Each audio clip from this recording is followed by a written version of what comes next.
ఆంధ్రప్రదేశ్ రాజకీయాల్లో మరోసారి ఉత్కంఠ రేపుతున్న పరిణామం చోటు చేసుకుంది. వైఎస్ఆర్ కాంగ్రెస్ పార్టీ అధినేత మాజీ ముఖ్యమంత్రి వైఎస్ జగన్మోహన్ రెడ్డి లండన్ పర్యటనకు నాంపల్లిలోని సిబిఐ ప్రత్యేక కోర్టు పచ్చజెండా ఊపడం ఇప్పుడు రాష్ట్ర రాజకీయ వర్గాలు హాట్ టాపిక్గా మారింది.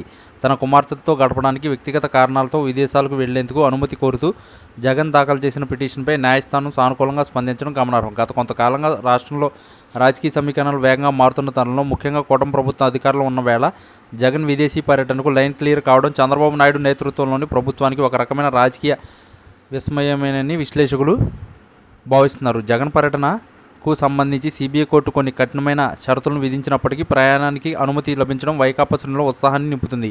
విదేశాల్లో ఉన్నప్పుడు ఉపయోగించే ఫోన్ నెంబర్లు, ఈమెయిల్లు, అడ్రస్సు, బస చేసే ప్రాంతాల వివరాలు ముందే దర్యాప్తు సంస్థకు సమర్పించాలని కోర్టు ఆదేశించింది. సాధారణంగా ఇటువంటి కేసులో నిందితులు విదేశాలు వెళ్లడంపై సిబిఐ గట్టి అభ్యంతరాలు వ్యక్తం చేస్తుంటుంది. అయితే ఈసారి జగన్ అభ్యర్థనను తోసిపుచ్చడానికి బలమైన కారణాలు లేకపోవడంతో పాటు గతంలో ఆయన కోర్టు నిబంధనలను ఉల్లంఘించకుండా తిరిగి వచ్చిన రికార్డు ఉండడం జగన్కు కలిసి వచ్చింది. ఈ పరిణామం అధికార పార్టీ నేతలకు మింగుడు పట్టడం లేదని తెలుస్తుంది. చంద్రబాబు ప్రభుత్వం అధికారంలోకి వచ్చిన తర్వాత పాత కేసుల విషయంలో దూకుడు పెంచాలని భావిస్తున్న తరుణంలో జగన్ స్వేచ్ఛగా విదేశాలకు వెళ్లడం అనేది రాజకీయంగా ఒక చర్చకు దారితీసింది.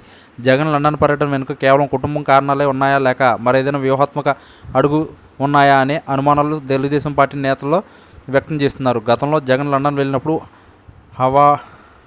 హవాలా ఆరోపణలు చేసిన చంద్రబాబు నాయుడు ఇప్పుడు ముఖ్యమంత్రి హోదాలో ఈ పర్యటనను ఎలా అడ్డుకోవాలో లేదా ఎలా విమర్శించాలో అనే మీ మాసంలో ఉన్నట్లు కనిపిస్తుంది. చట్టపరమైన ప్రక్రియల ద్వారా జగన్ లభించిన ఈ వెసులుబాటు రాజకీయ వేటలో ఉన్న ప్రభుత్వానికి ఒక సవాల్గా మారింది. మరోవైపు జగన్ పర్యటన ఖరారు కావడంతో వైకాపా వర్గాన్ని దీన్ని తమ నైతిక విజయంగా చిత్రీకరిస్తున్నాయి. ప్రభుత్వం ఎన్ని ఇబ్బందులు పెట్టినా న్యాయస్థానాలు తమ వైపున ఉన్నాయని వారు వాదిస్తున్నారు. లండన్లో ఉన్నత చదువులు పూర్తి చేసిన తన కుమార్తెల దగ్గరకు వెళ్లడం జగన్కు ఒక వ్యక్తిగత అవసరమని, దాన్ని రాజకీయం చేయడం తగదని ఆ పార్టీ నేతలు చెబుతున్నారు. అయితే మే 15 లోపు పర్యటన ముగించుకుని తిరిగి రావాలని, ఆ తర్వాత విచారణకు హాజరు కావాలని కోర్టు స్పష్టం చేయడంతో జగన్ తిరిగి వచ్చిన వెంటనే రాష్ట్ర రాజకీయాలు మరియు వేడెక్కే అవకాశం ఉంది. అప్పటి వరకు ఈ విదేశీ పర్యటన అంశం ఏపీ రాజకీయాలు ఒక సెన్సేషన్గానే మిగిలిపోనుంది.